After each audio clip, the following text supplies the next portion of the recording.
मोदी साहब ने तो कहा कि भाई अगरबत्ती लगानी है तो नींबू और महंगे थे, तो फिर मैंने आलू और लौकी यहाँ लगाए और उस पर मैंने अगरबत्ती लगाई।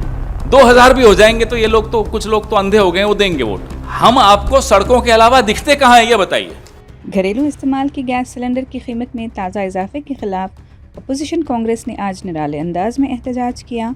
ब्रीफिंग के दौरान गैस सिलेंडरों को श्रद्धांजलि पेश की गई।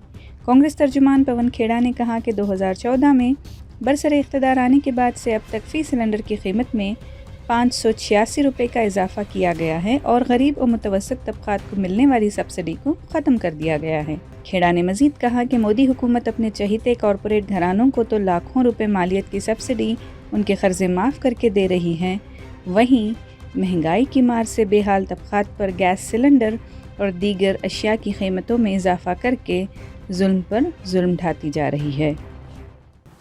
65 घंटे 3 देश, 20 ड्रेसेस, 60 फोटोशूट्स, लौट कर आ गए साहब।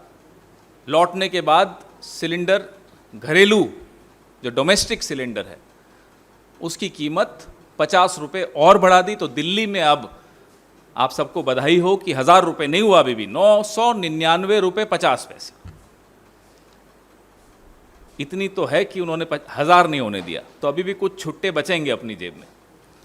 मैं जब ये प्रेस वार्ता के बारे में प्रणव भाई से चर्चा कर रहा था तो कहा कि भाई अगरबत्ती लगानी है तो नींबू और महंगे थे, तो फिर मैंने आलू और लौकी यहाँ लगाए और उस पर मैंने अगरबत्ती लगाई। मोदी साहब ने,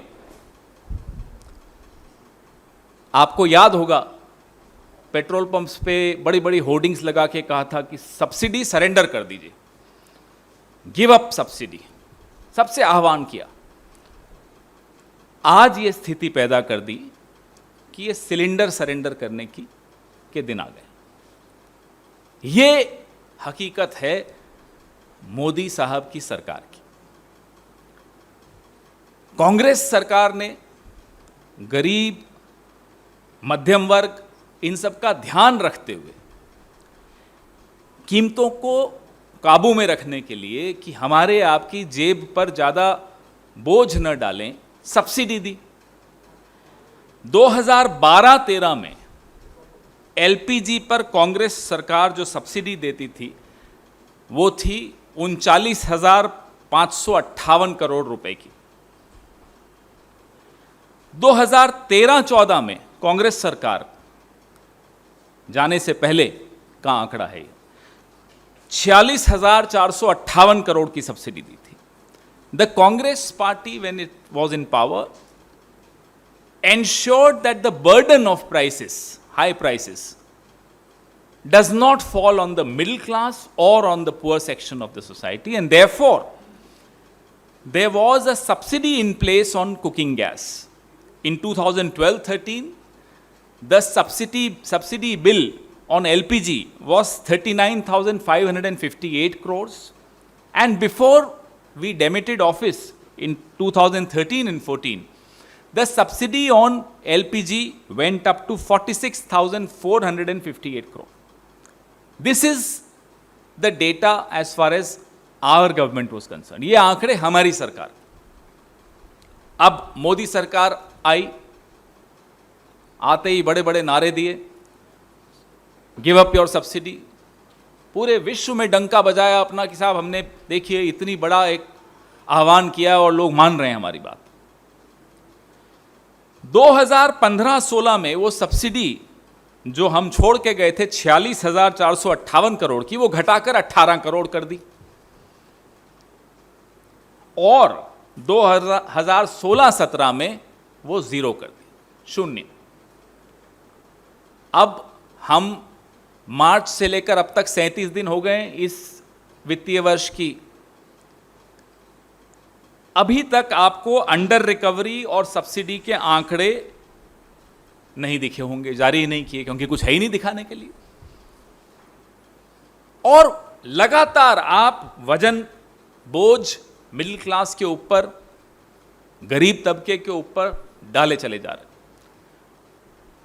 जबकि यह आंकड़े स्पष्ट हैं कि जो 23 करोड़ लोगों को यूपीए ने गरीबी रेखा से ऊपर उठाया था, ना केवल वो 23 करोड़ वापस गरीबी रेखा के नीचे चले गए हैं, 14 करोड़ उसमें और बढ़ चुके हैं। जबकि आपको मालूम है कि आपकी नीतियों के चलते आज घर चलाना मुश्किल हो गया है, ईएमआई देना मुश्किल हो गया है, यहां तक कि सब्जी, तरकारी, तेल खरीदना भी दूभर हो गया है। You are aware of the hardships that the people of India are facing. You are aware of the price rise. You are aware of the data, and it's not our data, it's the World Bank data. 23 million people were brought out of the BPL. Not only have those 23 million gone back under the BPL, you've added 14 million more. ऐसे में सरकार का दिल बड़ा होना चाहिए। बड़ा तो छोड़िए, यहां तो दिल ही नहीं दिख रहा। Governments are expected to show a large heart, especially when the people are facing such profound hardships. आप निरंतर पेट्रोल डीजल तो हम बताते ही रहते हैं आपको, निरंतर आप अब रसोई गैस में भी डाका डालने लग गए। हमारी यह मांग है कि 2014 में जो सिलेंडर 414 रुपए का, आज वो 999 रुपए 50 पैसे का आपने कर दिया, 585 रुपए 50 पैसे का आपने इसमें बढ़ोतरी की है पिछले 7 साल। कृपा करके जिस देश ने आपको इतना कुछ दिया उसको कुछ राहत दीजिए और ये रोल बैक कीजिए। 2014 के स्तर पर आप लाने की स्थिति में हैं, आप लाइए। या तो आपको सरकार चलाना आता नहीं है, या आप में से जिनको सरकार चलाना आता है आप उनको चुप रखते हो, उनकी बात नहीं सुनते। जो भी कारण हो, देश राहत की भीख मांग रहा है। शर्म आनी चाहिए ऐसी सरकार को जो विश्व में जा जाकर बोलती है कि हमको इतनी सीटें मिली, हमसे पहले ये था, हमसे पहले कुछ था ही नहीं हिंदुस्तान में। साहब, आपसे पहले हिंदुस्तान में इतनी बड़ी बेरोजगारी नहीं थी, इतनी महंगाई नहीं थी, इतनी त्राही त्राही नहीं थी जितनी अब आपकी वजह से हुई है। जितना जल्दी आप ये बात समझेंगे, देश को उतना ही जल्दी आप राहत दिला पाएंगे। ये तो मैंने आपको डोमेस्टिक यूज की 14.2 किलो के सिलेंडर्स की बात की। कमर्शियल की हालत आप जानते हैं क्या? कमर्शियल सिलेंडर भी अभी 1 मई को 104 रुपए बढ़ा दिया उस पर। तो आप लगातार चोट पहुंचा रहे हैं। You are attacking the every single household of the country, whether it's commercial gas, these are small businesses who are dependent on this. So it is a ripple effect on a lot of other prices. Either you have no understanding of how to run a country, how to govern a country. Of course, that's not even a question anymore. Everybody is watching the way you falter. But a country which has given you so much of recognition, 2 victories, you owe it to the country that when the country needs relief, you should be there to give that relief. Your questions, please.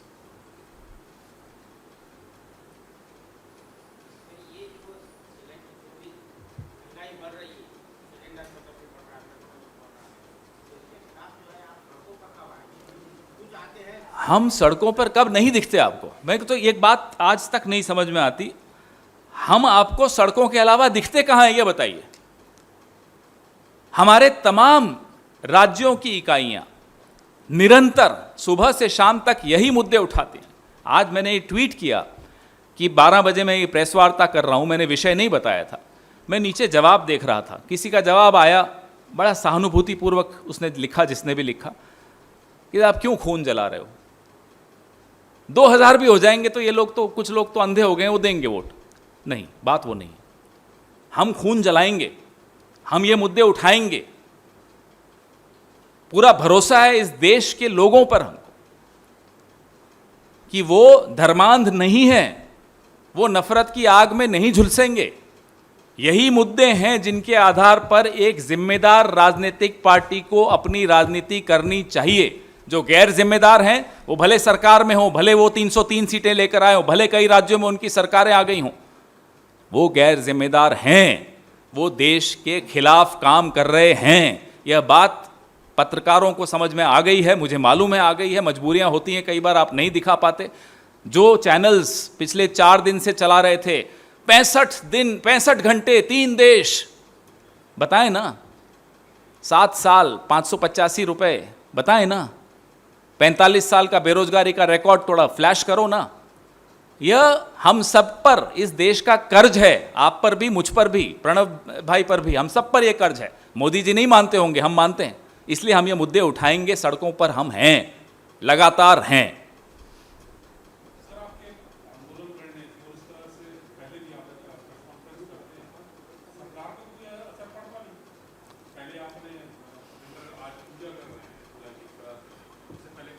नहीं, ये श्रद्धांजलि है, ये cylinder की श्रद्धांजलि सभा है। देखिए साहब, अगर हम ये ना करें, माफ कीजिएगा, हमें तो नींद नहीं आएगी। जिनको यह सब करके नींद आ जाती है, वो सरकार में जो बैठे हैं, उनका जमीर वो जाने। हम अपने जमीर के प्रति जवाबदेह हैं। We are answerable to our conscience. If we don't do it, we will not be able to sleep, because these are the issues that have brought all of us into politics.